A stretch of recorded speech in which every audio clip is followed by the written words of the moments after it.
In the submarine service, January carries a weight all its own. It is a month that opens the calendar quietly, but it does not open gently. Across the years of the Second World War, January claimed 5 American submarines and their crews, not in a single battle or a single place, but through the full range of dangers that defined life beneath the sea. Tonight we remember them, not as statistics, not as silhouettes on a chart, but as crews who sailed knowing that silence was both their shield and their grave.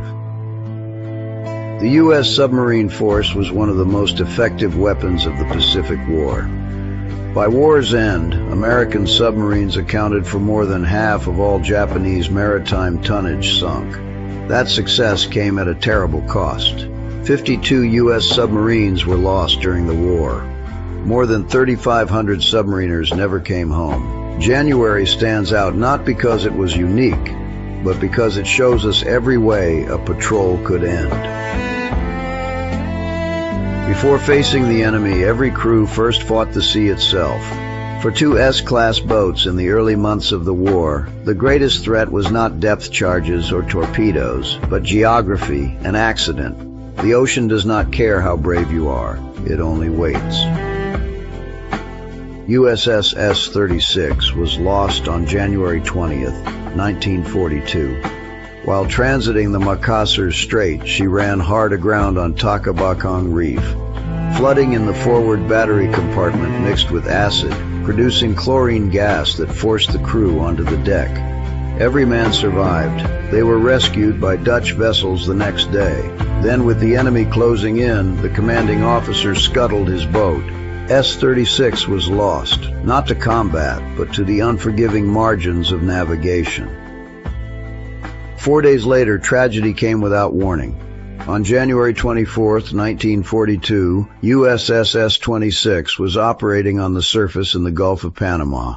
Without lights, the submarine chaser PC-460 turned directly into her path. The collision tore S-26 open amidships. She sank in less than a minute.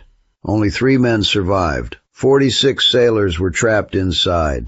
In 2014, her wreck was found standing upright, a silent witness on the seabed.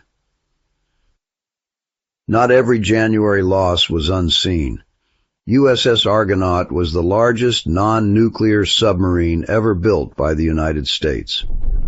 On January 10, 1943, she engaged a Japanese convoy escorted by destroyers.